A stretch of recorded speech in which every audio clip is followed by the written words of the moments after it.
ವಾಕ್ಯವನೆಲ್ಲ ಮೋಡದಿಂ ಕನ್ನಡವೇ ಬೋಧಿಸುವ ಜನರ ವೇದಾಮತಿ ಕೇಳಿಸಿರುವ ಸಾಧು ನಿಜ ಗುಡಿಗೆ ಮಣಿಯುವೆನೋ ಸಾಧು ನಿಜ ಗುಡಿಗೆ ಮಣಿಯುವೆನೋ ನಿಜವನ್ನರಿಸುವ ಶ್ರೀ ನಿಜ ಗುಡಿಯ ಗ್ರಂಥವನ್ನು ನಿಜವಾಗಿ ಕೇಳಿ ನಿಜದೋಳ್ಮನ ಮುಳಗಿಸುವ ಸುಜನರಿಗೆ ನಿತ್ಯ ನಮಿಸುವೆನೋ ಸುಜನರಿಗೆ ನಿತ್ಯ ನಮಿಸುವೆನೋ ಬದ್ಧ ಜೀವರಿಗೆಲ್ಲ ದ್ವೈತ ಬೋಧದಿ ಸುಂದರನ್ನಾಗಿ ಕೈದ ಶ್ರೀ ಜಡಿಸಿದ ಸಿದ್ಧರುಡರಿಗೆ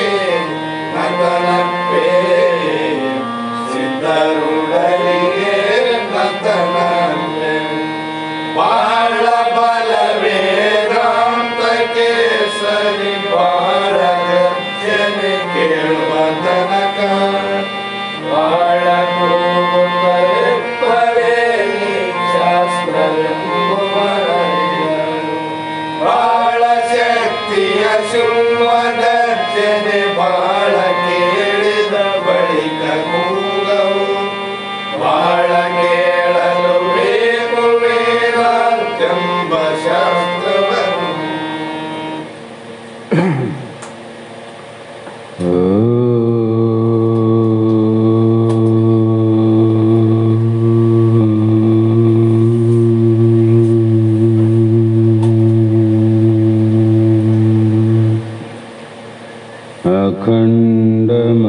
अखण्डमण्डलाकारं व्याप्तं येन चराचरं तत्पदं दर्शितं येन तस्मै श्रीगुरुवे नमः तस्मै श्रीगुरुवे नमः अनेक जन्म संप्राप्त कर्म बंध विदायिने आत्मज्ञान प्रदानेन तस्मै श्री गुरुवे नमः जगदादि जगद्गुरु सिद्धारूढ़ महास्वामिಗಳ ಶ್ರೀ ಪಾದ ಪದ್ಮಗಳಿಗೂ ಆರೂಢ ಜ್ಯೋತಿ ಶಿವಪುತ್ರ ಮಹಾಸ್ವಾಮಿಗಳ ಶ್ರೀ ಪಾದಗಳಿಗೂ ಶ್ರೋತ್ರಿಯ ಬ್ರಹ್ಮನಿಷ್ಠ ಬ್ರಹ್ಮಲೀನ ಸದ್ಗುರು ಬಸವಾನಂದರ ಚರಣ ಕಮಲಗಳಿಗೂ ಅನಂತ ದೀರ್ಘ ದಂಡ ಪ್ರಣಾಮಗಳನ್ನು ಸಮರ್ಪಿಸುತ್ತ ಸದ್ಗುರು ಸಿದ್ಧಲಿಂಗಪ್ಪ ತಾತ ಕಪಗಲ್ ಇವರನ್ನು ಮನದೋಳು ಪೂಜಿಸುತ್ತ ತಮ್ಮೆಲ್ಲರಿಗೂ ವಂದಿಸುತ್ತ ಈ ದಿನ ಶ್ರೀಮನ್ ನಿಜಗುಣ ಯೋಗಿಗಳು ಭವರೋಗಿಗಳ ಉದ್ಧಾರಕ್ಕಾಗಿ ಕಲ್ಯಾಣಕ್ಕಾಗಿ ಆಧ್ಯಾತ್ಮದ ಬಹುದೊಡ್ಡ ಕ್ರಾಂತಿಯನ್ನೇ ಮಾಡಿದಂಥ ಮಹಾಪುರುಷರ ಶ್ರೀಚರಣಕ್ಕೂ ವಂದಿಸಿ ಅವರು ರಚಿಸಿದಂಥ ಪರಮ ಅನುಭವ ಬೋಧ ಎನ್ನುವ ಗ್ರಂಥದ 5ನೇ ಸಂಧಿಯ 23ನೇ ನುಡಿ ಇಂದಿನ ಆಧಾರದ ವಿಷಯವಾಗಿದ್ದು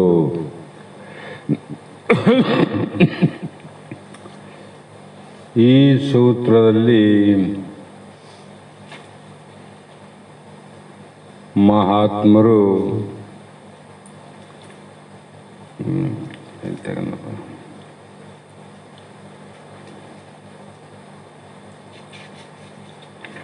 ಪೇಜ್ ನಂಬರ್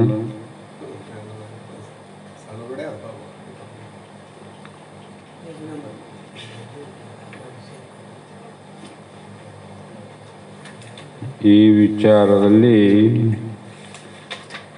ಮಹಾತ್ಮರು 23ನೆಯ ಸೂತ್ರದ 2ನೆಯ ನುಡಿ ಇಂದಿನ ಆಧಾರದ ವಿಷಯವಾಗಿದ್ದು, ಸೂತ್ರದಲ್ಲಿ ಊಟಕ್ಕೆ ವಿಷಯಕ್ಕೆ ಮರುಗುತಿಪ್ಪ ಆತಂಗೆ ಕೂಟ ಒಪ್ಪದೆ ಶಿವಪದದೊಳು ಅಂತ ಹೇಳಿ, 2ನೇ ನುಡಿಯಲ್ಲಿ ಆ ಕಾರಣಕ್ಕಾಗಿ ಅಂಥ ಜಯ ಅಪಜಯ ಸ್ತುತಿ ನಿಂದೆಗಳಲ್ಲಿ ಭಿಕ್ಷಾಟನೆಯನ್ನು ಮಾಡುವಂಥ ಸಮಯದಲ್ಲಿ ಸಮತ್ವ ಬುದ್ಧಿ ಇರಬೇಕು ಅನ್ನುವ ಮಾತನ್ನು ಹೇಳಿ, ಆ ಕಾರಣಕ್ಕಾಗಿ ಯೋಗಿ ಯಾವಾಗಲೂ ದುಷ್ಕರ್ಮಿಗಳ ಸಂಘದಲ್ಲಿ ಯಾವತ್ತೂ ಇರಬಾರದು. ಮತ್ತು ಯಾರ ಸಂಘದಲ್ಲಿ ಇರಬೇಕಪ್ಪ ಅಂದರೆ, ಅವರು ಯಾವಾಗಲೂ ಪರಮ ಸಜ್ಜನರ, ಸತ್ಪುರುಷರ, ಸದ್ಧರ್ಮ ಪರರ ಭಕ್ತರ ಗೃಹಗಳನ್ನು ಐದಿ ತರಹರದೊಡನೆ ಭಿಕ್ಷೆಯನ್ನು ಒಲವಿಂದ ಆಚರಿಸುವ ಅಭ್ಯಾಸದ ದೆಸೆಯುಳು ಅಂದರು. ಯೋಗ ಅಭ್ಯಾಸ ಮಾಡುವಂಥ ಕಾಲ ಇದು. ಪೂರ್ಣ ಮುಗುದಿಲ್ಲ. ಪೂರ್ಣ ಮುಗಿದ್ರೆ ಇವು ಮಾಡೋ ಅವಶ್ಯಕತೆ ಇಲ್ಲ. ದಾರಿ ಉಳಿದದ, ಆದಷ್ಟು ನಡಿಬೇಕಲ್ಲ. ನಡೆಯುವಾಗ ನಾನಾ ಥರದ ದಾರಿಯಲ್ಲಿ ತೆಗ್ಗು ದಿನ್ನೆ ಅನಂತ ರೀತಿಯ ಕವಲು ದಾರಿಗಳು, ಕಷ್ಟದ ಹಾದಿಗಳು ಬರ್ತವೆ. ಆ ಕಾರಣ ಯಾವಾಗಲೂ ಮೈತ್ರಾದೇವಿ ಪರಮ ಸಜ್ಜನರಂದರು. ಅಂದರೆ ಪರಮಂದರೆ ಜಗತ್ತಿನಲ್ಲಿ ಜನರೇನರ ಅಂಥ ಒಳ್ಳೆಯ ಜನರಲ್ಲಿ. ಒಳ್ಳೆಯ ಜನ ಅಂದ್ರೇನು? ಯಾವಾಗಲೂ ಸದ್ಗುಣಗಳಿಂದ ಕೂಡಿರುವರು. ಅವರಲ್ಲಿ ಯಾವತ್ತೂ ದುರ್ಗುಣ ಅನ್ನುವಂಥದ್ದು ಇರೋದಿಲ್ಲ. ದುರ್ಗುಣ ಬಂದು ಸೇರ್ಲಿಕ್ಕೆ ಅವಕಾಶ ಇಲ್ಲ. ಯಾಕಂದರೆ ಸದ್ಗುಣಗಳ ರಾಶಿಯನ್ನೇ ಮನೆ ತುಂಬ ಹಚ್ಚಾರಂದ್ರೆ ದುರ್ಗುಣದ ಚೀಲಗಳನ್ನು ತಂದು ಎಲ್ಲಿಡಬೇಕು? ಆ ದುರ್ಗುಣದ ಚೀಲ ಇಡಲಿಕ್ಕೆ ಸದ್ಗುಣಗಳ ಚೀಲ ಕಡಿಮೆ ಇತ್ತಂದ್ರೆ ಇಡ್ಲಿಕ್ಕೆ ಬರ್ತದೆ. ಅದಕ್ಕೆ ಮಹಾತ್ಮರು ಯಾವಾಗಲೂ ಸಜ್ಜನರ ಸಂಘವದು ಹೆಜ್ಜೆಯನ್ನು ಸವಿದಂತೆ, ದುರ್ಜನರ ಸಂಘವದು ಬಚ್ಚಲದ ರೊಜ್ಜೆಯಂತೆ ಸರ್ವಜ್ಞಂತ ದುರ್ಜನರ ಬಗ್ಗೆ ಬಹಳಷ್ಟು ವಚನಗಳನ್ನು ಹೇಳ್ಯಾರ. ಇದು ಒಂದೇ ವಚನ ಅಲ್ಲ. ಆ ರೀತಿ ಸದ್ಗುಣಗಳಿಂದ ಕೂಡಿ ಸತ್ಪುರುಷರು ಅಂದರು. ಮತ್ತೆ ಸತ್ಪುರುಷರು ಯಾರು? ಅಸತ್ಪುರುಷರು ಯಾರು? ಜಗತ್ತಿನ ದುರ್ಗುಣ ದುರ್ನೀತಿಯನ್ನು ಕೂಡಿಕೊಂಡು ಅನಿತ್ಯವಾದ ಏನು ಪ್ರಪಂಚದ ಸುಖಗಳನ್ನು ನಿತ್ಯವಂತ ತಿಳ್ಕೊಂಡು ತಮ್ಮ ಸ್ವಸ್ವರೂಪ ಜ್ಞಾನವೊಂದಿಲ್ಲದೆ ಬಹಳಷ್ಟು ಜ್ಞಾನ ಇದ್ದರೂ ಕೂಡ ಅವರು ಸತ್ಪುರುಷರಲ್ಲ. ಸತ್ಪುರುಷರು ಸ ಎಂಬ ಒಂದು ಅಕ್ಷರ ಏನು ಭಾಗ ತ್ಯಾಗ ಮಾಡ್ತದಂದ್ರೆ, ಸತ್ಯವನ್ನು ಯಾರು ತಿಳಿದುಕೊಂಡು ತಮ್ಮ ಸ್ವರೂಪ ಜ್ಞಾನವನ್ನು ಯಾರು ಮಾಡಿಕೊಂಡಿದ್ದಾರೆಯೋ ಅವರೇ ಸತ್ಪುರುಷರು. ಅಂಥ ಸತ್ಪುರುಷ ಜ್ಞಾನವುಳ್ಳವರ, ಸದ್ಗುಣವುಳ್ಳವರ, ಸದ್ಧರ್ಮಪರರ ಅಂದರು. ಅವರು ಸದ್ಧರ್ಮ ಅಂದರೆ ಯಾವಾಗಲೂ ಧರ್ಮಶಾಸ್ತ್ರದಲ್ಲಿ ವಿಹಿತ ಕರ್ಮ ಅಂತೇನು ಬರೋದಲ್ಲ, ವಿಹಿತ.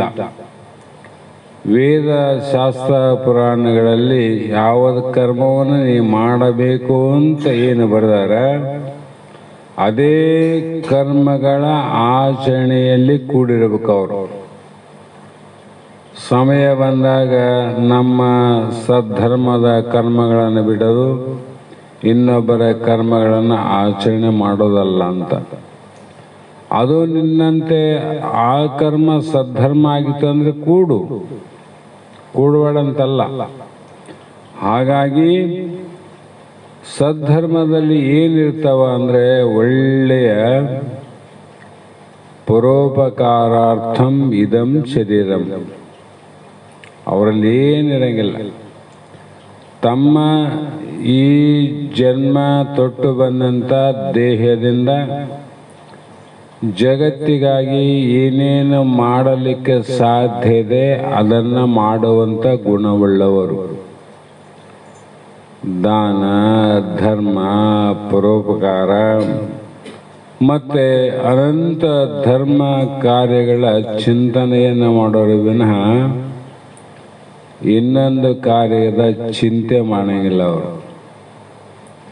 ಹಾಗಾಗಿ ಅಂಥ ಧರ್ಮ ಕಾರ್ಯದಲ್ಲಿ ಯಾರು ಸದಾ ಕಾಲ ನಡೆದ್ರೆ ಜಗತ್ತಿನಲ್ಲಿ ಮಾಡೋರಿಲ್ಲೇನು?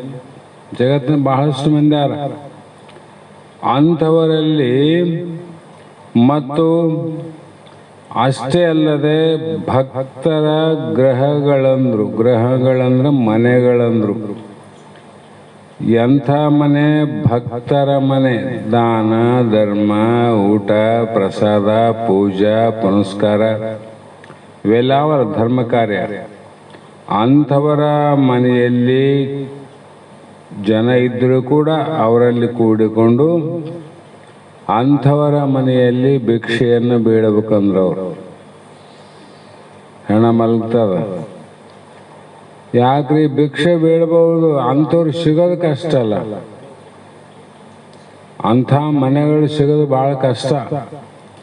ಆ ಕಾರಣದಿಂದ ಅಂಥ ಜನರಲ್ಲಿ ಭಿಕ್ಷೆಯನ್ನು ಬೇಡತಕ್ಕದ್ದು. ಅನ್ಯರ ಮನೆಯಲ್ಲಿ ಭಿಕ್ಷೆಯನ್ನು ಬೇಡಕೂಡದು ಅಂತ ಶರ ಬರೆದಾರ, ಬೇಡಬಾರದು. ಮತ್ತೆ ಯಾಕೆಂದರೆ ಯಾಕೆ ಬೇಡಬಾರದು? ಪಾಪದಿಂದ ಸಂಪಾದಿಸಿದ ಅನ್ನ, ಹಣ, ಅನ್ನನಿರಲಿ ಹಣನಿರಲಿ, ಅದು ಏನು ಮಾಡ್ತದಂದ್ರೆ ನೀನು ಮಾಡುವ ಯೋಗಕ್ಕೆ ವಿಘ್ನವನ್ನು ಮಾಡ್ತದೆ, ವಿಘ್ನ.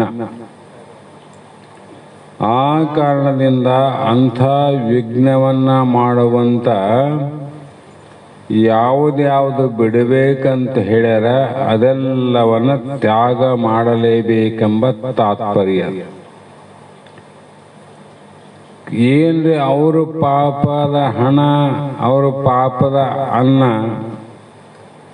ನಮಗೇನು ಸಂಬಂಧ ಅಂತ ನಾವು ಅನ್ಬೋದು.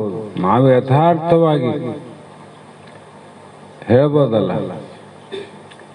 ಅದೇ ಕಾರಣಕ್ಕಾಗಿ ಹಿಂದೆ ರಾಮಾಯಣ, ವಾಲ್ಮೀಕಿ, ನಾರದರ ಒಂದು ಮಾತು ಏನು ಹೇಳ್ತಿ, ಇದೇ ಹೇಳ್ತಲ್ಲ, ನೀನು ಪಾಪದಿಂದ ಗಳಿಸಿದ ಅನ್ನ ಹಣದಿಂದ ನೀನು ಮಾಡ್ತಿದ್ದಿ, ಇದನ್ನು ಉಪಯೋಗ ಮಾಡಿಕೊಂಡವರಿಗೂ ವಿಘ್ನ, ನಿನಗಂತೂ ಪಾಪ ಕಟ್ಟಿಟ್ಟ ಬುತ್ತಿ ಅಂದರೆ ಪಾಪದ ಅಂಶ ಅವರಲ್ಲಿ ಹೋಗ್ತದಂತ. ಅದಕ್ಕೆ ಬಹಳ ಸಲ ದೃಷ್ಟಾಂತ ಹೇಳಿನಲ್ಲ. ಒಬ್ಬ ಸಾಧು ಭಿಕ್ಷಾಟನೆ ಮಾಡ್ತಿದ್ದ. ಒಂದು ಊರಿಗೆ ಬಂದ, ಊಟದ ಸಮಯ ಆಗಿತ್ತು. ಪ್ರಸಾದಕ್ಕಾಗಿ ನೋಡಿದ, ಅಲ್ಲಿ ನೋಡೋದ್ರೊಳಗೆ ಆಗಿ ಒಬ್ಬ ವ್ಯಕ್ತಿ, ಸಾಧುಗಳೇ, ಇವತ್ತ ಪ್ರಸಾದ ನಮ್ಮ ಮನೆಯಲ್ಲಿ ನಿಮ್ಮದು ಆಗಲಿ ಅಂತ ಹೇಳಿದ. ಆಯಿತು ಅಂತ ಸಂತೋಷವಾಗಿ ಒಪ್ಪಿಕೊಂಡ. ಅವ್ರು ನಿರಾಹಾರಿಗಳು, ಸಜ್ಜನರು, ಸದ್ಧರ್ಮದಲ್ಲಿ ಸತ್ಪುರುಷರು. ಅವರು ಯೋಗಾಭ್ಯಾಸವನ್ನು ಮಾಡ್ತಕ್ಕಂಥ ಆತ್ಮಸ್ವರೂಪ ಜ್ಞಾನ ಕಡೆ ಹೊರಟಂಥ ಸಾಧುಗಳು. ಇವನೇನು ಮಾಡಿದ, ಸರಿ ಅಂತ ಎಲ್ಲವನ್ನೂ ವ್ಯವಸ್ಥಿತವಾಗಿ ಪ್ರಸಾದಕ್ಕೆ ಕೊರತೆ ಇಲ್ಲದಂತೆ ಎಲ್ಲವನ್ನೂ ಮಾಡಿದ. ಪ್ರಸಾದ ಮಾಡಿದ, ಬಹಳ ಆನಂದ ಅನಿಸ್ತು. ನೀರು ಕುಡ್ದ. ಮತ್ತು ಮುಂದೆ ಹೋಗಾರಲ್ಲ ಅವರು, ಹೋಗ್ತೀವಂತ ಹೇಳಿ ಹೊರಟ. 1 ಕಿಲೋಮೀಟರ್ ಮುಂದೆ ಹೋಗಿದ್ದಿಲ್ಲ, ಜೋಳಿಗೆಯಲ್ಲಿ ಏನೋ ಬೇಕಂತ ಕೈ ಹಾಕಿದ. ಯಾವುದೋ ಒಂದು ಸಾಮಾನು ಒತ್ತಿದಂಗೆ ಆಯ್ತು. ಅದೇನು ಸಾಮಾನು ಅದ ಅಂತ ಜೋಳಿಗೆ ನೋಡ್ತಾನ.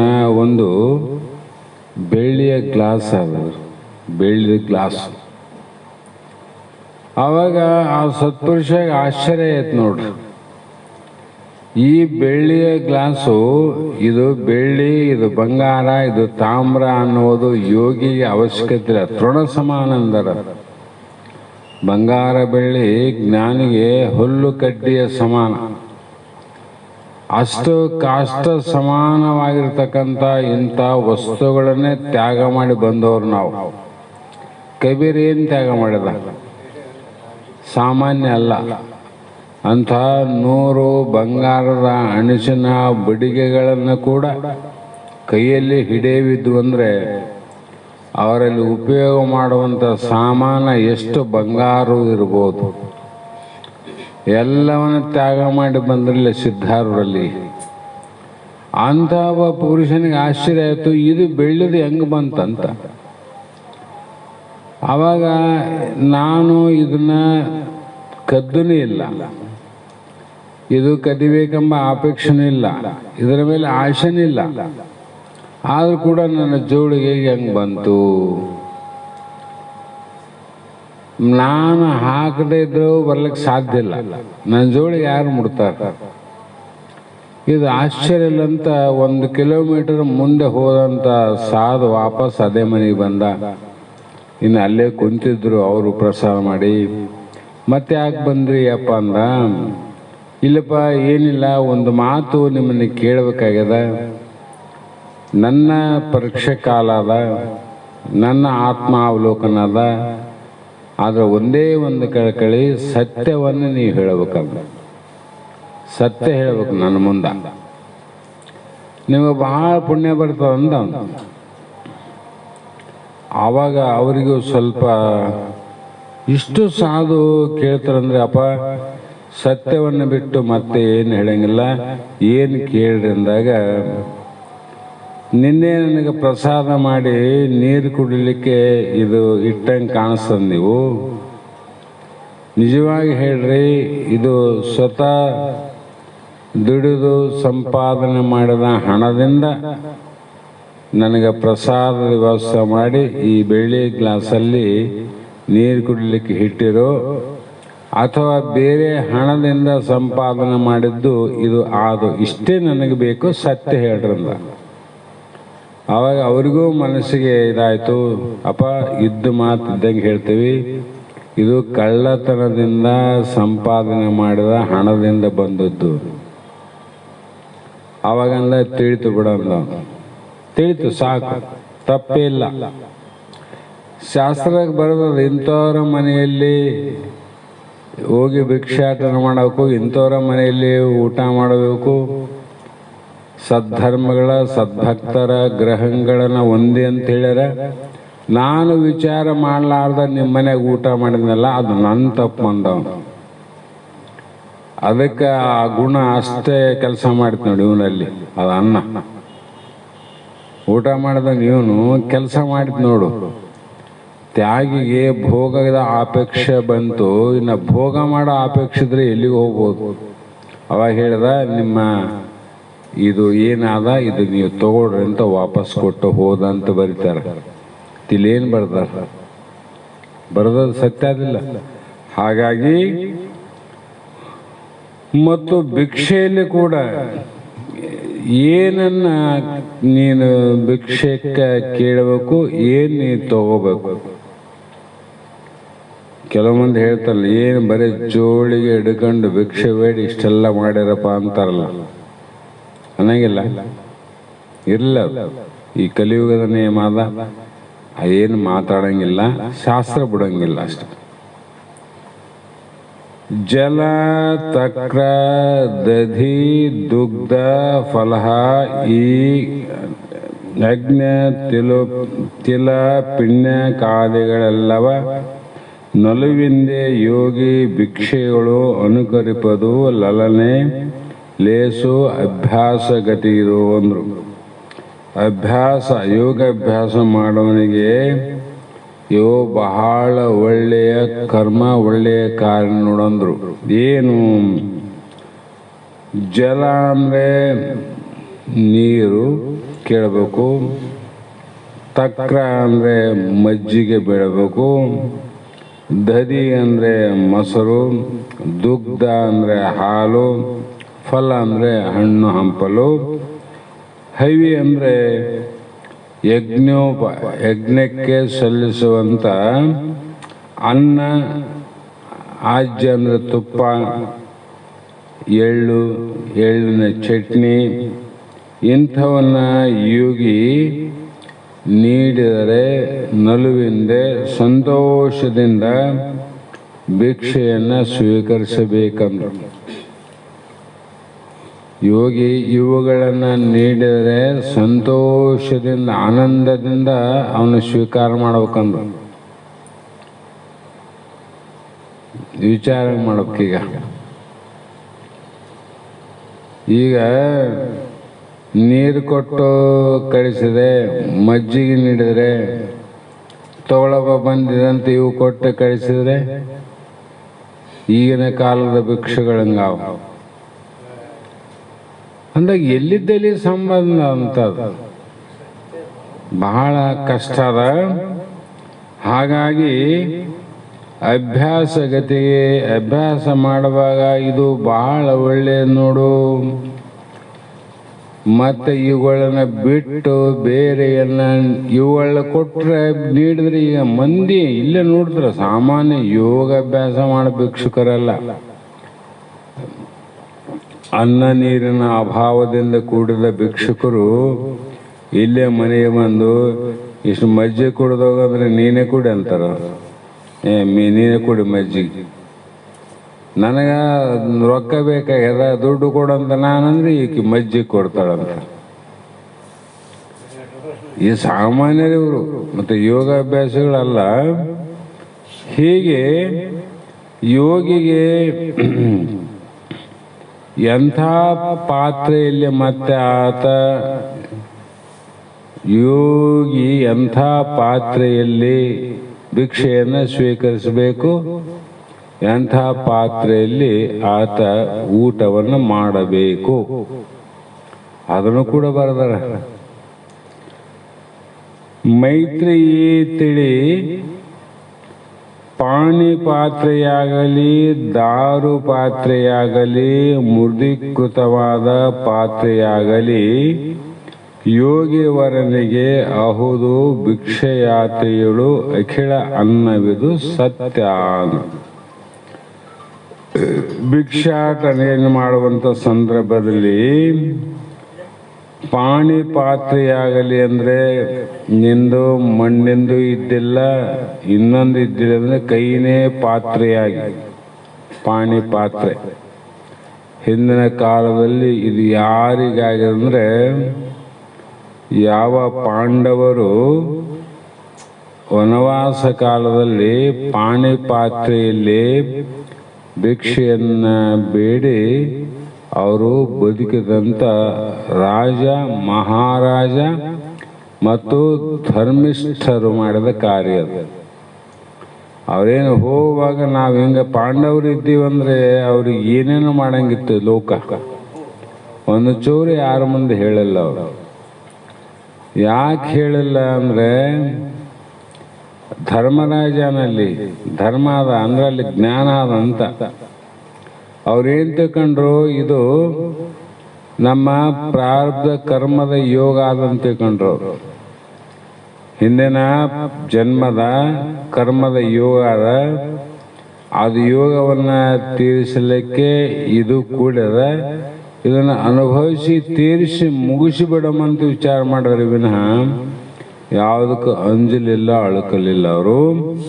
ಅದಕ್ಕಾಗಿ ಕೈಯನ್ನೇ ಲೋಟವನ್ನಾಗಲಿ ದಾರು ಪಾತ್ರೆಯಾಗಲಿ ಅಂದರೆ ಕಟ್ಟಿಗೆ ಇರ್ತಾವೆ ನೋಡ್ರಿ.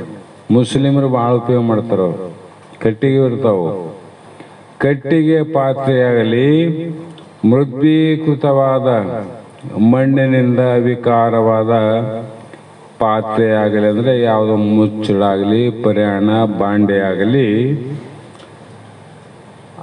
ಅದು ಸತ್ಯವಾಗಿ ಭಿಕ್ಷೆ ಆಗುವುದಂದ್ರು.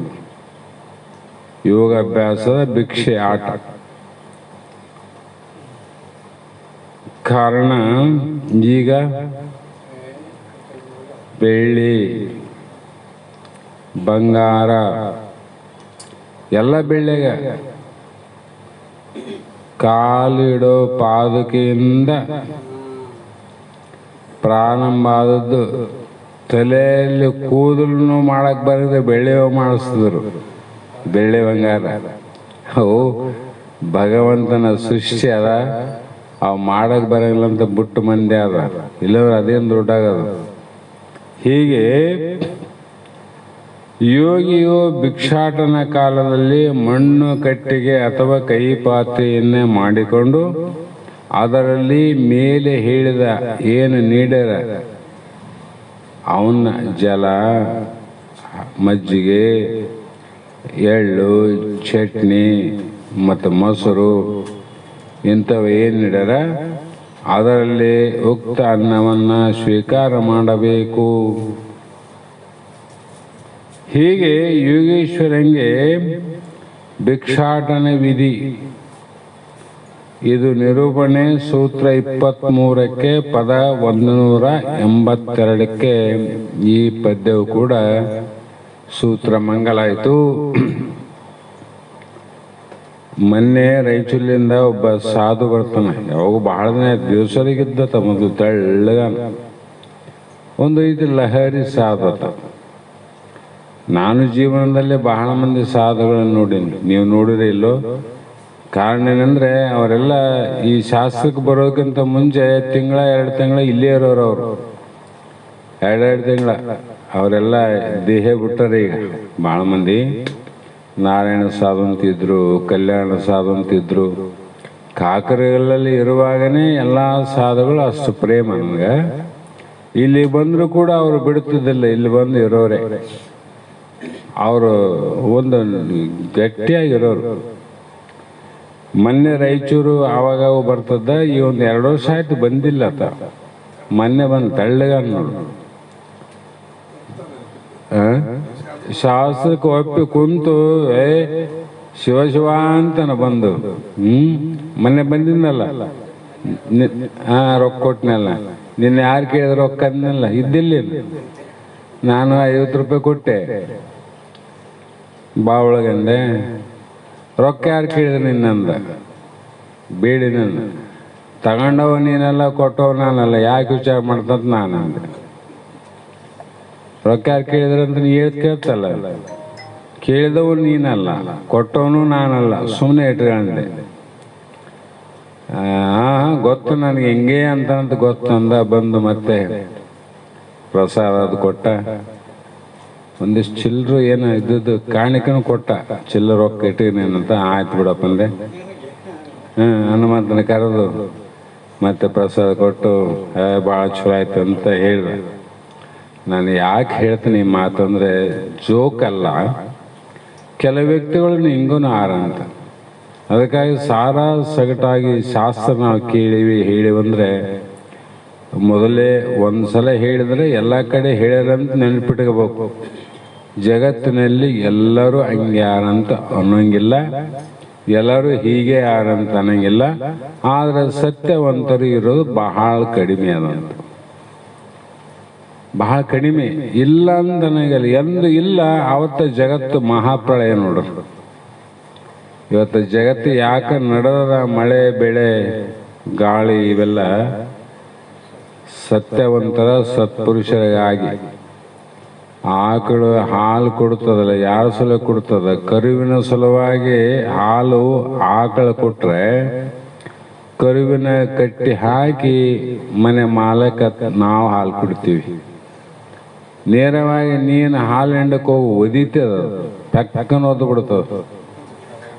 ಅದಕ್ಕಾಗಿ ಕರುನ ಮುಂದೆ ಕಟ್ಟಿ ಹಾಕಿ ಅದಕ್ಕೆ ಸ್ವಲ್ಪ ಒಂದು ಮಲ್ಲಿಗೆ ಜಿಬಿಕಿದಂಗೆ ಮಾಡಿ ಮತ್ತೆ ಮುಂದೆ ಕಂದಿಡ್ತಾರೆ. ಅದೇ ಸ್ವಪ್ನಾವಸ್ಥೆ ಅಲ್ಲ. ಅದಕ್ಕೆ ಜಾಗೃತಿ ಅಂದ್ರೆ ಅದು ಒದಿತಿತ್ತು. ಸ್ವಪ್ನಾವಸ್ಥೆ ನನ್ನ ಕರುವನ್ನು ಕುಡಿಯಕತ್ತದಂತ ಹಂಗೆ ಕೊಟ್ಟದ್ದೇ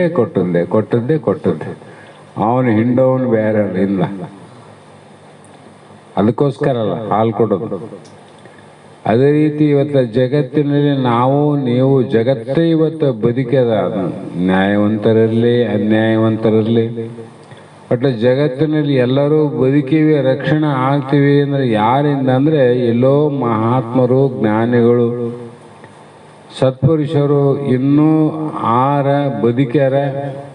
ಅವರು ಬದುಕಲಿ ಅಂತೇಳಿ ಇವತ್ತು ಜಗತ್ತಿನಲ್ಲಿ ತ್ರೈಮೂರ್ತಿಗಳು ಸೃಷ್ಟಿ ಸ್ಥಿತಿ ಲಯ ನಡೆಸ್ಯಾರ. ಇಲ್ಲಾಂದ್ರೆ ಎಂದೋ ಇದನ್ನ ಮಹಾಪ್ರಳಯ ಮಾಡಿ ನಡೆದ್ಬಿಡ್ತಿದ್ರು ಅವರು. ಯಾರಿಗೆ ಬೇಕಾಗಿದೆ? ಜ್ಞಾನಿಗಳ ಸಲುವಾಗಿ. ಇನ್ನು ಮಳೆ ಬೆಳೆ ಸಂಪತ್ತು ಧನ ಕನಕ ನಮಗೆ ದೊರೀತದಂದ್ರೆ ಜ್ಞಾನಿಗಳಿಗಾಗಿ. ಅದೆಲ್ಲವನ್ನ ನಾವೇನು ಮಾಡ್ತೇವೆ ಅಂದರೆ ನಮ್ಮವರಿಗಾಗಿ ಎಷ್ಟು ಒಂಚೂರು ಜ್ಞಾನಿಗಳಿಗೆ ತೋರಿಸಿದಂಗೆ ಮಾಡೋದು. ಕರುವಿಗೆ ಮಲೆ ತೋರಿಸಿದಂಗೆ ಜ್ಞಾನಿಗಳಿಗೆ ಇಟ್ಟು ಹೊರಗಿಂದ ಏನನ್ನು ತೋರಿಸೋದು, ಒಳಗಿಂದು ನಾವಿಟ್ಟುಕಂತೀವಿ.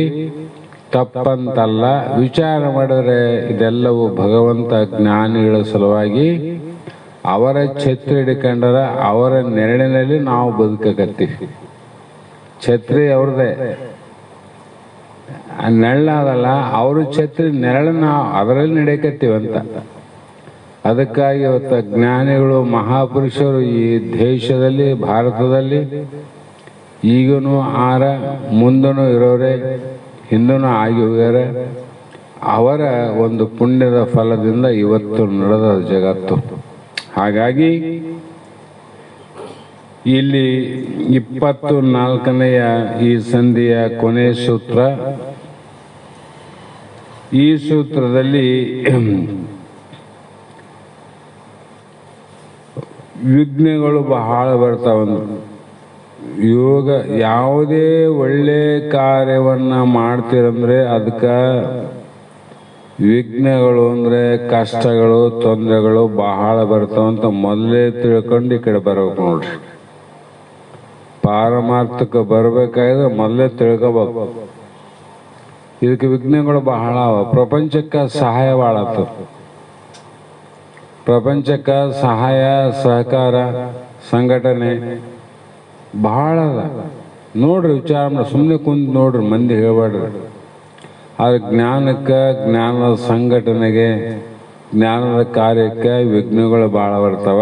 ಅದಕ್ಕೆ ಅವರೇ ಮಹಾತ್ಮ ಹೇಳಕತ್ತಾರ, ನಾವು ಏನಿಲ್ಲಪ್ಪ ಇದಕ್ಕೆ ಯಾರು ವಿಘ್ನಗಳು, ನಮ್ದು ಯಾರು ತೊಂದರೆ ಇಲ್ಲ ಅಂತ ಹೇಳೋ ಮಂದಿ ಭಾಳ ಅದ. ಶಾಸ್ತ್ರದಾಗ ಹೇಳ್ಯಾರ, ನಾವೇನು ಮಾಡೋಣ. ಯೋಗ ಅಂತರಾಯಗಳು ಆಗಲ್ಕೆ ಯೋಗಿ ವಿರಾಗದಿಂದ ಅವನು ಉರೇ ಗೆಲುವುದು ಅಂದ್ರು. ಯೋಗಿ ಯೋಗ ಅಭ್ಯಾಸವನ್ನು ಮಾಡುವಾಗ ಅಂದ್ರು. ಈ ಕಡೆ ಮಾರ್ಗ ಹಿಡಿದ್ರಲ್ಲ ಸುರುವೆ ಪರೀಕ್ಷೆಗಳು, ಜ್ಞಾನಾದಿ ವಿಕೃತಿಗಳೆಂಬ 3 ವಿಘ್ನಗಳು ಅಂದ್ರು. ಅವು ಯಾವುವು ಜ್ಞಾನ ಆದಿ ಅಂತ ಮುಂದೆ ನೋಡಿ ಹೇಳ್ತಾರೆ. ಆ ವಿಘ್ನಗಳು 3 ಪ್ರಕಾರ ಬಂದರೂ ಕೂಡ ನೀನು ವಿಘ್ನಗಳಿಗೆ ಒಳಗಾಗದೆ ಶಾಂತಿಯಿಂದ ನೀನು ಕೂಡಿರಬೇಕು ಎಂಬ ಭಾವ. ನೀನು ಶಾಂತಿಯಿಂದ ಇರು, ಜಗತ್ತೇ ಅಶಾಂತಿ ಆಗಲಿ. ಅದಕ್ಕೆ ಹೇಳಲ್ಲ ಅವರು, ನೀನು ಜಗಕ್ಕೆ ಬರುವಾಗ ಜಗವೆಲ್ಲ ನಗುತ್ತೀಯದು, ನೀನು ಹೋಗುವಾಗ ಜಗವೆಲ್ಲ ಅಳುತ್ತಿರಲು ನೀನು ನಗುತ್ತಿರು ಮಂಕುತಿಮ್ಮ. ಎಷ್ಟು ಚಂದ ಮಹಾತ್ಮರು ಎಲ್ಲದಕ್ಕೂ ಅವರು ಪ್ರಮಾಣವನ್ನು ಕೊಟ್ಟಾರ, ಎಲ್ಲದಕ್ಕೂ ಅನುಭವ ಕೊಟ್ಟಾರ. ಜಗತ್ತು ಏನು ಮಾಡ್ತದಂದ್ರೆ ಈ ವಿರುದ್ಧ ಅಂತ. ಹಾಗಾಗಿ ಯೋಗ ವಿಘ್ನಗಳ ಯೋಗದ ಅಭ್ಯಾಸದಳು ಆಗಳ್ ಆಕಸ್ಮಿಕದಳು ತೋರೆ ಯೋಗಿ ವಿವೇಕ ವಿರಾಗದೆ ತರಹರನಾಗಿ ತಾನಿರಬೇಹುದು ಅವರಲ್ಲಿ ಅಂದರು. ಎಲ್ಲಿ ಯೋಗ ಅಭ್ಯಾಸ ಮಾಡುವ ಕಾಲಕ್ಕೆ ಯೋಗ ವಿಘ್ನಗಳು ಆಗ್ತವ. ಆಕಸ್ಮಿಕದಳು ಒಮ್ಮೆಮ್ಮೆ ಮೊದಲೇ ನಿನಗೆ ವಿಘ್ನ ಬರೋದು ಗೊತ್ತಾಗ್ತದೆ.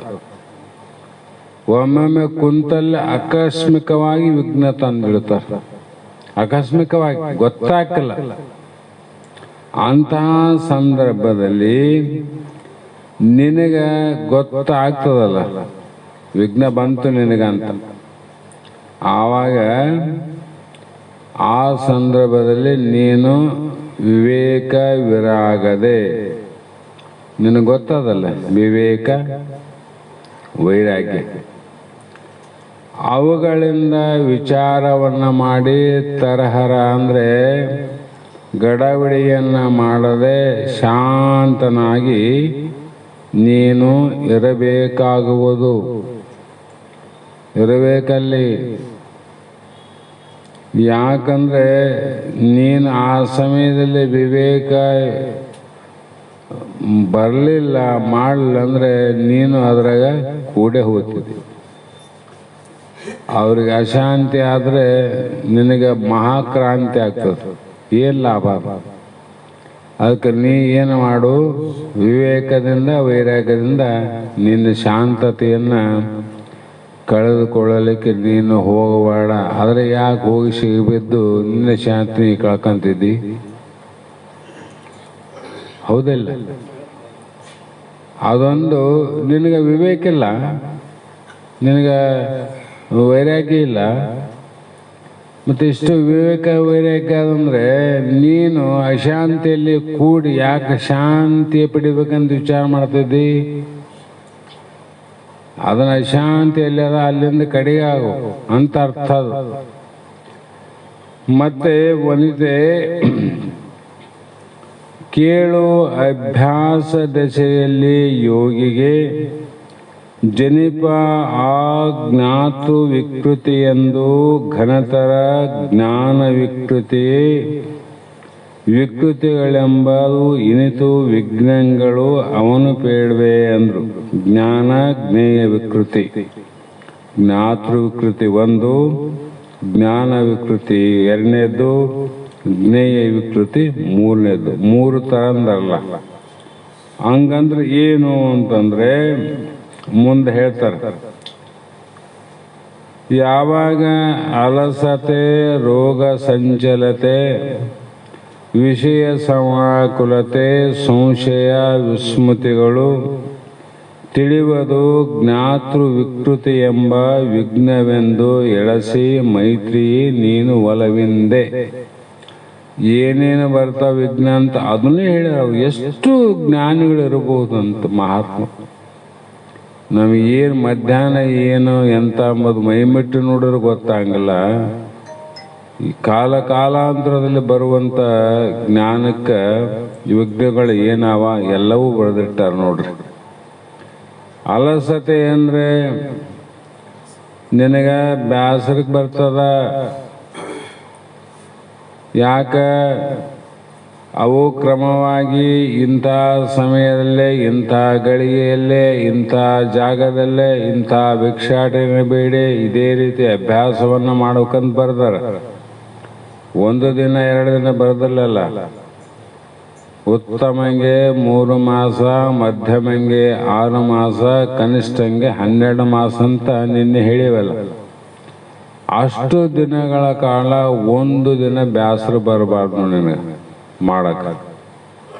ಅಲಸತೆ, ಬೇಸರ ಪಡದೆ ಇವತ್ತ ಮಾಡೋದು ಹೋಗ್ಲಿ ನಾಳೆ ಮಾಡೋಣ ಅನ್ನುವಂಗಿಲ್ಲ. ಇದೇ ಆಲಸ್ಯ ಅಂತ. ಮತ್ತೆ ರೋಗ ಅಂದರು. ರೋಗ ಅಂದ್ರೆ ಎಷ್ಟು ಅಂದರೆ ಅವ್ರ ಮಹಾತ್ಮರ ಲೆಕ್ಕ ನೋಡಿದ್ರೆ 300 60 ಆ 360 ಮೂಲ ರೋಗದಲ್ಲಿ 4000 ಚಿಲ್ಲರೆ ಉಪರೋಗ ಅಂತ ಬರೆದಾರೆ. 1-2 ಅದರಲ್ಲಿ ಮುಖ್ಯವಾದದ್ದು ದಮ್ಮು, ಕೆಮ್ಮು, ವಾತ, ಪಿತ್ತ, ಕಫ. ಮತ್ತೆ ವಿಚಾರ ಮಾಡಿ ನೋಡಿದ್ರೆ ಧಾತುಜ ರೋಗ ಬೇರೆ, ಕರ್ಮಜ ರೋಗ ಬೇರೆ. ಧಾತುಜ ರೋಗ ಬಂದಾಗ ಮನುಷ್ಯನಿಗೆ ಬಿಡುಗಡೆ ಆಗ್ತಾವ. ಯಾಕಂದ್ರೆ ಅವು ಧಾತುಗಳ ವ್ಯತ್ಯಾಸದಿಂದ, ನರದೋಷದಿಂದಾಗಲಿ, ವಾತ, ಪಿತ್ತ, ಕಫ ದೋಷದಿಂದ ಹೆಚ್ಚು ಕಡಿಮೆ ಬಂದಿರ್ತಾವ. ಅವುಗಳ ಸಮಾನತೆಯಿಂದ ಅವು ನಿವೃತ್ತಿ ಆಗ್ತಾವ, ರೋಗ ಹೋಗ್ತಾವ. ಕರ್ಮಜ ಅನ್ನೋದು, ಕರ್ಮಜ ರೋಗ ನೀನೇನೇ ಮಾಡು ಅದು ಹೋಗೋದು ಇಲ್ಲ. ಯಾವಾಗ ಹೋಗ್ತದ ಕರ್ಮ ಎಲ್ಲಿ ಮುಗಿತದ ಅಷ್ಟು ದಿನ ನೀನು ಅನುಭವಿಸಲೇಬೇಕು. ಯಾಕೆ ಬಂತು ನನಗಂತ ಒಂಚೂರು ಬೇಸರ ಪಡಬಾರ್ದು ನೋಡಿ. ಯಾಕಂದ್ರೆ ಇದು ವಾತ, ಪಿತ್ತ, ಕಫ 2 ದಿನ 3 ದಿನ ತಗರಿ ಕೋರ್ಸು ಮುಗಿತಂತಾರ. ನಿಮಗೂ ಅನುಭವ ಅದ. ಗೋಲಿ ತಾಂಡಾಗ ಔಷಧ ತಗೊಂಡ ಹೋಗ್ತದ. ಕರ್ಮಜ ಇದು 1 ದಿನ, 1 ಗಳಿಗೆ, 1 ತಾಸು, 1 ಹಗಲು, 1 ರಾತ್ರಿ ಅಲ್ಲ. ಇದು ಎಷ್ಟೋ ವರ್ಷಗಟ್ಟಲೆ ಕಾಲ ಇದು ನಡೀತಾ ಅಂದ್ರೆ ಅದನ್ನ ನೀನು ಬೇಸರ ಪಡಲಾರದೆ ಅನುಭವಿಸ್ಬೇಕು ನೋಡ್ರಿ. ಅಂದ್ರೆ ನಡೀತಾವ ಯೋಗ, ಇಲ್ಲ ನಡೀತದ. ಹಾಗಾಗಿ ಈ ರೀತಿ ಸಾಂಗವಾಗಿ ಸಂಚಲತೆ ಅಂದ್ರೆ ಚಿತ್ತ ಚಪಲತೆಗೆ ಹೋಗಬಾರ್ದು. ಚಿತ್ತ ಚಪಲತೆ ಅಂದ್ರು ಅದೇನು ಮಾಡ್ತದ, ಮನಸ್ಸು ಚಪಲಕ್ಕೆ ಒಳಗಾಯ್ತಂದ್ರೆ ಮಂಗನಂತೆ ಅದೇನು ಮಾಡ್ತದ, ಟೊಂಗೆಗೆ ಹಾರುವುದಯ್ಯ. ಎಲ್ಲಿ ನನ್ನ ಮನಸ್ಸು ಬಹಳ ಚಲೋ ಅದ, ಅವನಿಗೆ ಬಹಳ ಮಾರ್ಕಂಡಯ್ಯ ಅಂತ ಹೆಸರಿಟ್ಟಿನಿ, ಅವನು ಮಾರ್ಕಂಡೇಯನೇ ಆನಂದ್ರೆ. ಮಂಗಗ ಮಾರ್ಕಂಡಯ್ಯ ಅಂತ ಹೆಸರಿಡ್ತಾನೆ ಕೋತಿ ಆಡ್ಸವನು. ಮಾರ್ಕಂಡಯ್ಯ ಲಾಗ ಹೊಡಿ ಅಂತಾನೆ. ಲಾಗ ಹೊಡಿತದ.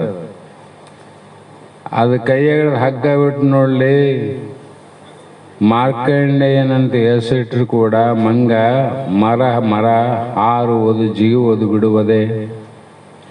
ಜಿಗ್ತದ ಬಿಡ್ತದೆ. ಮಾರ್ಕಂಡೇಯ ನೀ ಮಂಗಲ್ಲೋ, ನೀ ಮಾರ್ಕಂಡೇಯ ಅಂದ್ರೆ ಮರ ಜಿಗದು ಬಿಡ್ತದೆ ಏನದು.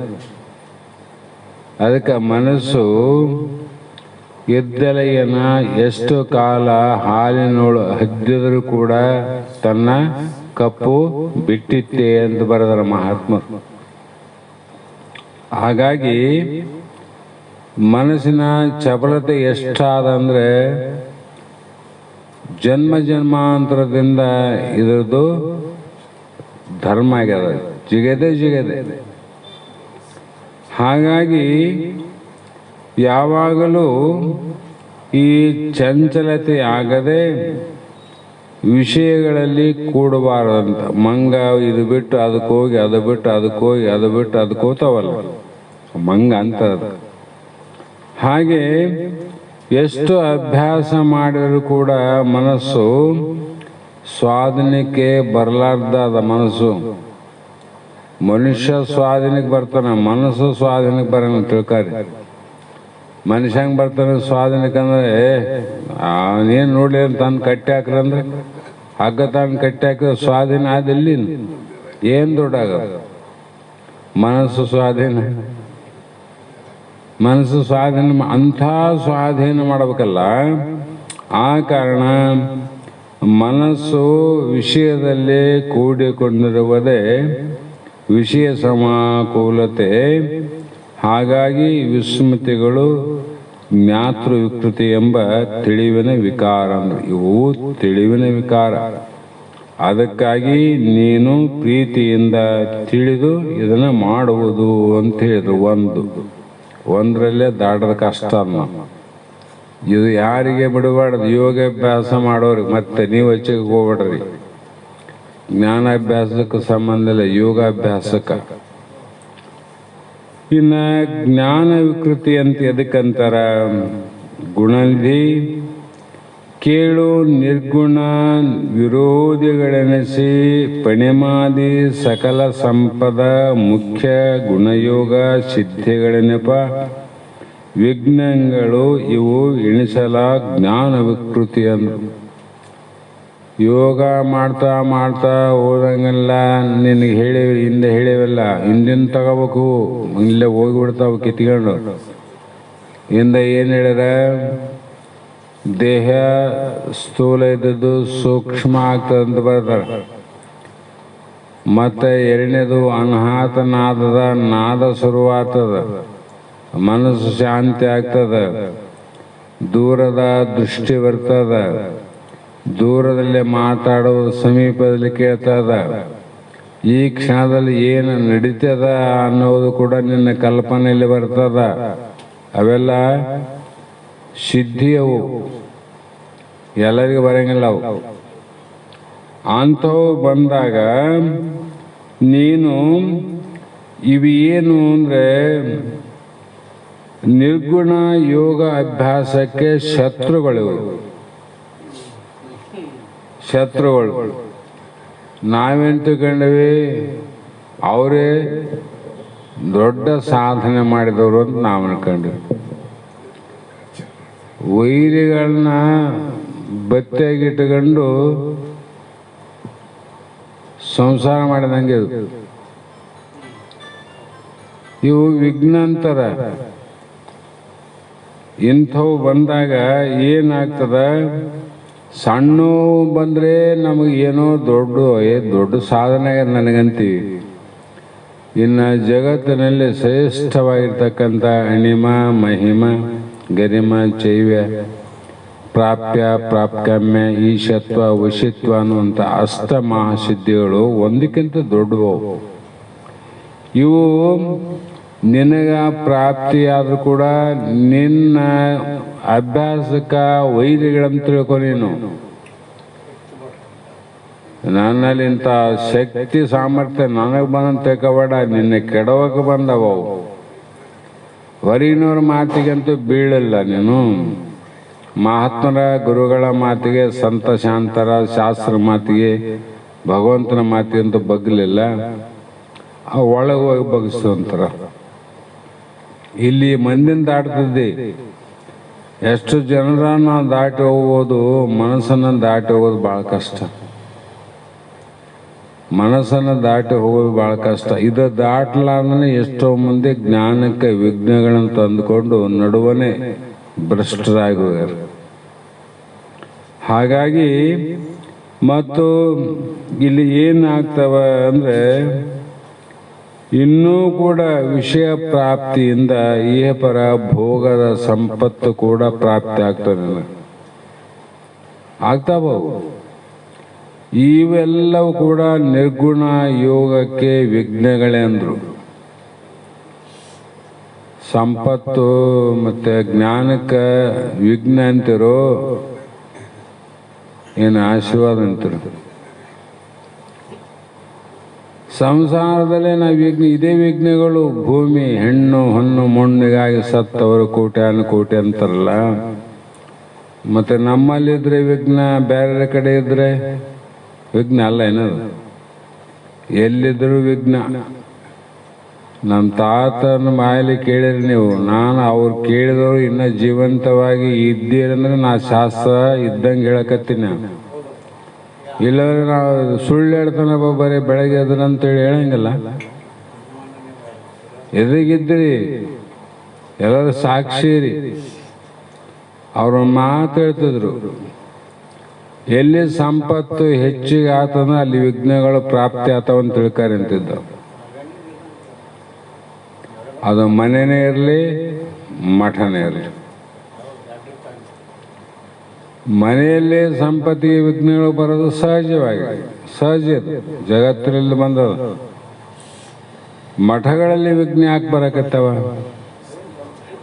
ದುಡ್ಡು. ಅದಕ್ಕೆ ಅವರು ಎಷ್ಟು ಜಾಣರಾಗಿದ್ರು, ಎಷ್ಟು ಪ್ರಕಾರವಾಗಿದ್ರು,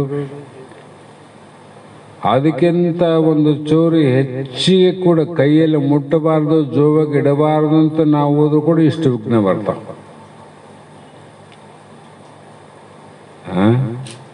ಯಾಕಂದ್ರೆ ಸಹಜವಾಗಿ ಅಂಥವು ದೊಡ್ಡ ದೊಡ್ಡ ಮಠಗಳಲ್ಲಿ ಇವತ್ತು ಯಾಕೆ ಕೋರ್ಟು ಕಚೇರಿ, ಹೈಕೋರ್ಟು, ಸುಪ್ರೀಂ ಕೋರ್ಟು ನೀವು ನೋಡಿಲ್ಲ, ವಾಟ್ಸಪ್ನಲ್ಲಿ ಟಿ ವಿ ನೋಡ್ರೆ ಗೊತ್ತಾಗ್ತವ. ದೊಡ್ಡ ದೊಡ್ಡ ಮಠದರು ಮಠಾಧೀಶರು ಕೇಸುಗಳು ಎಲ್ಲಿ ನಡೀಕತ್ತವ? ಸುಪ್ರೀಂ ಕೋರ್ಟಲ್ಲಿ ಅವವು. ಮತ್ತೆ ಇನ್ನೇನು ಉಳಿತೆ ಅಂತ ಯಾಕೆ ಬಂದು ಇದೇ ಸಂಪತ್ತು ವಿಘ್ನ ಅಂತ. ಅದಕ್ಕಾಗಿ ಈ ನಿರ್ಗುಣ ಯೋಗಕ್ಕೆ ಇವೆಲ್ಲ ವಿಘ್ನಗಳೇ, ಆತಂಕಗಳೇ. ಅದರಿಂದ ಇವುಗಳಿಗೆ ಜ್ಞಾನ ವಿಕೃತಿ, ನಿನ್ನ ಜ್ಞಾನವನ್ನು ನಾಶ ಮಾಡ್ತಾವ ನೋಡು, ಜ್ಞಾನ ವಿಕಾರ ಮಾಡ್ತಾವ. ಮತ್ತೆ ಜ್ಞೇಯ ವಿಕೃತಿ ಅಂತ ಹೇಳಿದ್ರೆ ಮನಸ್ಸು, ಮನದ ವಿಕಾರ, ದುಃಖಾಳಿ, ವಿಕಲ್ಪನೆ, ಕನಸು, ನಿದ್ರತಾ, ತಮೋ, ಭ್ರಮೆ ಎಂಬ ಇನಿತು ವಿಘ್ನಗಳು ಜ್ಞೇಯ ವಿಕೃತಿ ಎಂದು ಮನದನ್ನೇ ಮೈತ್ರಿ ತಿಳಿ ನೀನು. ಮನುಷ್ಯನಲ್ಲಿ ವಿಕಾರ ಯಾವ್ರಿ? ಕಾಮ, ಕ್ರೋಧಾದಿ. ಮತ್ತೆ ಅವ್ರನ್ನ ದಾಟಿ ಬಂದ್ರೆ ಇವ್ರು ನಿಂತರು ನೋಡು. 7 ಸುತ್ತಿನ ಕೋಟೆ ಇದು. ಅಲ್ಲಿ ದಾಟಿ ಬಂದು ಇನ್ನು ಮುಂದಾರ, ಇಲ್ಲಿ ದಾಟಿದ್ರೆ ಇನ್ನು ಮುಂದಾರ. ಎಷ್ಟು ಭದ್ರವಾಗಿ ಇವು ಕಾಮಕ್ರೋಧಾದಿಗಳು ಇವು ಯಾವಕ್ಕೆ ಕಾರಣ ಅಂದರೆ ಸುಖ ದುಃಖಕ್ಕೆ ಕಾರಣ. ಕಾಮದಿಂದ ಸುಖನಾದ, ಅದೇ ಕಾಮದಿಂದ ದುಃಖ ಅದ. ಸುಖ ದುಃಖ ಅಂತ ಅರ್ಥ ಆಯ್ತಲ್ಲ, ಮತ್ತೆ ಮಿಶ್ರ ತಗೋಬೇಕು. ಮತ್ತೆ ವಿಕಲ್ಪನೆ ಇವೇನು ಮಾಡ್ತಾವ? ಚಿತ್ತದಲ್ಲಿ ವಿಕಲ್ಪನೆ, ಹೌದು ಅಲ್ಲೋ, ಹೌದು ಅಲ್ಲೋ, ಹೌದು ಅಲ್ಲೋ. ಹೀಗೆ ಕಾಮಾದಿ ಷಡ್ರೂಪಗಳು ದುಃಖಗಳು ಅಂದರೆ ಅನಿಷ್ಟ ಪ್ರಾಪ್ತಿ ಮೂಲಕ ಪ್ರಾಪ್ತವಾಗೋ ತೊಂದರೆಗಳಿವು. ಅನಿಷ್ಟ ಚಿಂತನೆ ಮಾಡ್ತಾವ, ಇಷ್ಟ ಚಿಂತನೆಯನ್ನು ಮಾಡಂಗಿಲ್ಲ. ಇಷ್ಟ ಚಿಂತನೆ ಯಾವುದು? ಮೋಕ್ಷ. ಅನಿಷ್ಟ ಚಿಂತನೆ ಯಾವುದು? ಇಹಪರ ಭೋಗಾದಿಗಳ ಚಿಂತೆ. ಅನಿಷ್ಟ ಚಿಂತನೆಗಳಿವು ಮಾಡಿ ಮುಂದೆ ಇದರಿಂದ ತನಗಿನ್ನೇನಾಗೋದು, ಎಂತಾಗೋದು ಅನ್ನುವಂಥ ವಿಕಲ್ಪನೆಗಳು ಪ್ರಾರಂಭ ಆಗ್ತವೆ. ಮುಂದೆ ಹೆಂಗಾಗ್ತದೇನಪ್ಪ, ಏನಾಗ್ತದೇನು, ಈ ರೀತಿ ದೇಹದ ಮಧ್ಯದಲ್ಲಿ ಹೊರಗಿನ ವಿಚಿತ್ರ ಅನುಭವ ಆಗ್ತಾವ. ಹಾಗಾಗಿ ಸಕಲ ಇಂದ್ರಿಯ ವೃತ್ತಿಗಳು ಮತ್ತು ನಿದ್ರೆ ಇವೆಲ್ಲ ಏನಂದರೆ ಭ್ರಮೆ, ಇವೆಲ್ಲ ವಿಘ್ನಗಳೇ ಅಂದರೆ ತೊಂದರೆಗಳೇ ಕೊಡ್ತಾವಿನ ಎಲ್ಲಿ ಮನದೊಳಂದಿರೆ. ಇವು ಕಾಮಕ್ರೋಧ ಮನುಷ್ಯನಾಗಿಲ್ಲ. ಹಾಗಾಗಿ ಇಲ್ಲಿ ಉಕ್ತ ವಿಷಯಗಳನ್ನು ಯಾವ ರೀತಿ ಗೆಲ್ಲಬೇಕಪ್ಪ ಅಂತ ವಿಚಾರಣೆ. ಗೆಲ್ಲದು ಹೇಗೆ ಅಂದರೆ ಅದಕ್ಕೊಂದು ಮಾತು ಹೇಳ್ತಾರೆ, ಯಾಕಂದ್ರೆ ಹೇಳಬೇಕಲ್ಲ ಉಪಾಯ. ಯೋಗ ವಿಘ್ನಗಳಿವನು ಯೋಗಿ ತಧ್ಯಾನ ಯೋಗ ವಿರತಿ ಗುರುಪದ ಭಕ್ತಿ ಪೂಗವೆಂಬ ಅವನು ಅಭಿಯೋಗದಿಂದ ಗೆಲಿದು ಅನುರಾಗದೆ ಮಾಡ್ಬೋದು ಅಭ್ಯಾಸವ. ಇವನ್ಕೆಲ್ಲ ಉಪಾಯ ಹೇಗಪ್ಪ, ಗೆದ್ದೆದು ಹೇಗೆ ಗುರುವೇ ಅಂದರೆ ಈ ಯೋಗಿ ತನಗೆ ಬರುವಂಥ ವಿಘ್ನಗಳು ತನ್ನಲ್ಲಿದ್ದರೆ ಅವಾಗೇನು ಮಾಡು? ಧ್ಯಾನ ಯೋಗವನ್ನು ಮಾಡು, ಇವು ಬರಂಗಿಲ್ಲ ವಿಘ್ನ. ಮತ್ತು ವಿರತಿ ವೈರಾಗ್ಯವನ್ನು ತಾಳು. ಇಷ್ಟೇ ಆದ್ರೆ ಆಯ್ತಲ್ಲ ಅಂದ್ರೆ ಮುಗಿಲಿಲ್ಲ, ಗುರು ಭಕ್ತಿತನಾಗುವನು. ಯಾಕಂದರೆ ಹರ ಮುನಿದರೆ ಗುರು ಕಾಯುವನು. ಯಾರಿಂದ ಆಗಲ್ಲ ಅಂದರೆ ಕೊನೆಗೆ ಆತನಲ್ಲಿ ಹೋಗು, ಎಲ್ಲ ವಿಘ್ನಗಳು ನಾಶ ಮಾಡ್ತಾನೆ. ಆ ಪ್ರಕಾರ ಆತ ಹೇಳುವಂಥ ಸಾಧನೆಗಳಿಂದ ಗೆದ್ದು ಯೋಗ ಅಭ್ಯಾಸದಲ್ಲಿ ನೀನು ನಿರತನಾಗಿರಬೇಕು ಅಂತ ಅಭಿಪ್ರಾಯ. ಮತ್ತು ಈ ಕೊನೆಯ ನುಡಿ ಮುಂದಿನ 6ನೇ ಸಂಧಿಗೆ ಬೀಜ ಮಾಡ್ತಾರೆ. ಏನು ಅಂದರೆ, ಇದುವೇ ಸಗುಣ ಯೋಗ ಮಾರ್ಗ. ಈ ಹೇಳಿದ್ದೆಲ್ಲ ಸಗುಣ ಯೋಗದಲ್ಲೇ ಬರ್ತಾವೆ, ನಿರ್ಗುಣ ಅಲ್ಲ. ಇದು ಸುರಹಸ್ಯ. ಬಹಳ ಗೂಢವಾಗಿ ಗುರುಮುಖದಿಂದ ತಿಳಿದು ಮಾಡು ರಹಸ್ಯ ಅದು. ಮತ್ತೆ ಇದು ಎಂತು ಉಂಟೆಂದು ಒಲಿದು ಅರುಪುವ ಹೀಗೆ ಇದೆ ನೋಡಂತ ಹೇಳುವಂಥ ಗುರುಗಳ ಲಕ್ಷಣವನ್ನು ತಿಳಿದುಕೊಂಡು ಅವರಲ್ಲಿ ಗುರುಭಕ್ತಿಯಿಂದ ಗುರುವಿನ ಆಜ್ಞೆ ಪ್ರಕಾರ ಮಾಡಿ ನನಗೆ ಇದನ್ನು ಗೆಲ್ಲಲಿಕ್ಕೆ ಸಾಧ್ಯ ಆಗಬೇಕು ಅನ್ನುವಂಗೆ ಏನಾದರೂ ಮಾರ್ಗ ಇದ್ರೆ ನನಗೆ ಹೇಳ್ರಿ ಅಂತ ಕೇಳ್ತಾಳೆ. ಇಲ್ಲಿ ಪ್ರಶ್ನೆ ಏನು? ಸಗುಣ ಯೋಗ ಮಾರ್ಗ ಈಗ ಯಾರಂತ ಹೇಳಿದ್ರಿ, ಇದಕ್ಕೆ ಯೋಗ್ಯ ಗುರುಗಳ ಲಕ್ಷಣ ಬೇಕಂತ ಹೇಳಿರಿ. ಅಂಥ ಗುರುಗಳ ಲಕ್ಷಣವನ್ನು ನನಗೆ ಪ್ರೀತಿಯಿಂದ ಗುರುಗಳೇ ನೀವು ಹೇಳಬೇಕು ಅಂತ ಮೈತ್ರಿ ಇಲ್ಲಿ ಪ್ರಶ್ನೆ ಮಾಡಕತ್ತಳ ಸದ್ಯದಲ್ಲಿ. ಇಷ್ಟೆಲ್ಲ ಹೇಳಿದಲ್ಲ. ಮತ್ತು ಇದೆಲ್ಲವೂ ಕೂಡ ಯಾವ ಗುರುವಿನಿಂದ ಈ ವಿಘ್ನಗಳು ನಿವೃತ್ತಿ ಆಗ್ತಾವ ಅಂದಾಗ, ಇದು ನಿಜಗುಣ ಯೋಗಿ ಮುದದೆಂದೇ ತಿಳಿಯಪೇಳಿದ ಯಾಜ್ಞವಲ್ಕ ಮೈತ್ರಿಯ ಒದವಿದ ಸಂವಾದಗಳು 5ನೆಯ ಸಂಧಿ ಸದವಳ ಪರಮ ಅನುಭವ ಬಂದಿ. ಇದು ನಿಜಗುಣ ಶಿವಯೋಗಿಗಳು ಪ್ರೇಮದಿಂದ ಹೇಳಿದಂಥ ಯಾಜ್ಞವಲ್ಕ ಮೈತ್ರಿಯ ವರಸಂವಾದದ 5ನೆಯ ಸಂಧಿಯನ್ನು ಇದು ಯಾಕೆ ಹೇಳಿದ್ರು ಅಂದರೆ, ಆ ಒಂದು ನಿನ್ನ ಸ್ವರೂಪವನ್ನು ನೀನು ಪಡೀಲಿಕ್ಕೆ ಹೇಳಿದಂಥ ಮಾತು ಅಂತ ಹೇಳಿ ಯೋಗ ವಿಘ್ನೋಪಶಾಂತಿ ನಿರೂಪಣೆ ಸೂತ್ರ 24ಕ್ಕೆ ಪದ 190ಕ್ಕೆ 5ನೇ ಸಂಧಿ ಇಲ್ಲಿ ಮಂಗಲಾಗ್ತದೆ. ನಾಳೆ ದಿನ 6ನೇ ಸಂಧಿಯನ್ನು ಪ್ರಾರಂಭ ಮಾಡೋಣ. ಇವತ್ತಿನ 5ನೇ ಸಂಧಿಯ ಮಂಗಲದ ಶಾಸ್ತ್ರದ ವಾಕ್ ಪುಷ್ಪಗಳನ್ನು ಗುರುಪಾದಕ್ಕೆ ನಾವು ನೀವು ಸಮರ್ಪಿಸಿ ಧನ್ಯರಾಗೋಣ ಅನ್ನುವ ಮಾತನ್ನು ಹೇಳಿ ಮಂಗಲವನ್ನು ಹೇಳ್ರಿ. ಮಹಾಮೌನ ಯೋಗಿ ಗುರುನಾಥರು ಬೆಳಗುವೆ ಆರತಿಯ ಗುರುವರ ಬೆಳಗುವೆ ಆರತಿಯ. ಮಹಾಮೌನ ಯೋಗಿ ಗುರುನಾಥರೊಡಗೆ ಬೆಳಗುವೆ ನಾರುತಿಯ ಗುರುವರ ಬೆಳಗುವೆ ನಾರುತಿಯ. ಮಹಾಮೌನ ಯೋಗಿ ಗುರುನಾಥರೊಡಗೆ ಬೆಳಗುವೆ ನಾರುತಿಯ ಗುರುವರ ಬೆಳಗುವೆ ನಾರುತಿಯ. ನೋಡಿ ಮುಟ್ಟಿ ಭವ ಕಷ್ಟ ಕಳೆದು ಈ ಸೃಷ್ಟಿ ಒಳಗೆ ಮೆರೆದೆ ಗುರುವರ ಈ ಸೃಷ್ಟಿ ಒಳಗೆ ಮೆರೆದೆ.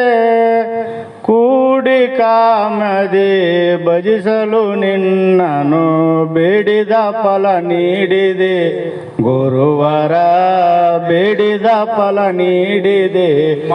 ಮೌನ ಯೋಗಿ ಗುರುನಾಥರೊಡಗೆ ಬೆಳಗುವೆ ನಾರುತಿಯ ಗುರುವರ ಬೆಳಗುವೆ ನಾರುತಿಯ. ಈ ರೂಢಿ ಒಳಗೆ ಆರೂಢ ಸಿದ್ಧನ ಕರುಣೆಯ ಪಡೆದಿರುವೆ ಗುರುವರ ಕರುಣೆಯ ಪಡೆದಿರುವೆ. ಕಾಡುವ ಕಾಮ ಕ್ರೋಧವ ನಳಿದು ಸ್ಥಿತ ಪ್ರಜ್ಞ ನೀನಿರುವೆ ಗುರುವರ ಸ್ಥಿತ ಪ್ರಜ್ಞ ನೀನಿರುವೆ. ಮೌನ ಯೋಗಿ ಗುರುನಾಥರೊಡಗೆ ಬೆಳಗುವೆ ನಾರುತಿಯ ಗುರುವರ ಬೆಳಗುವೆ ನಾರುತಿಯ. ಕೊಡುವೆಯೊಳದಿಕ ಹುಬ್ಬಳ್ಳಿ ಕ್ಷೇತ್ರದಿ ನಿತ್ಯದಿ ಶೋಭಿಸುವೆ ಗುರುವಾರ ನಿತ್ಯದಿ ಶೋಭಿಸುವೆ ಬಿಡದೆ ಭಕ್ತರ ಹೃದಯದಲ್ಲೇ ನಿರುತ್ತದೆ ನೆಲೆಸಿರುವೆ ಗುರುವಾರ ನಿರುತ್ತದೆ ನೆಲೆಸಿರುವೆ ಮೌನ ಯೋಗಿ ಗುರುನಾಥರೊಡಗೆ ಬೆಳಗುವೆ ನಾರುತಿಯ ಗುರುವಾರ ಬೆಳಗುವೆ ನಾರುತಿಯ ಹರಹೋಂ ಚೈತನ್ಯಂ ಶಾಶ್ವತಂ ಶಾಂತಂ ವ್ಯೋಮಾತೀತಂ ನಿರಂಜನಂ ನಾಗಬಿಂದುಕಲಾತೀತಂ ತಸ್ಮೈ ಶ್ರೀ ಗುರವೇ ನಮಃ श्रीमद जगद्गुरु सिद्धार्थ स्वामी महाराज की जय। श्री सद्गुरु शिवपुत्र स्वामी महाराज की जय। श्री सद्गुरु बसवानंद स्वामी महाराज की जय। श्री सद्गुरु अर्जुन महाराज की जय। सकल साधु संत महाराज की जय। जय मंगलम जय नमः शिवर नमः।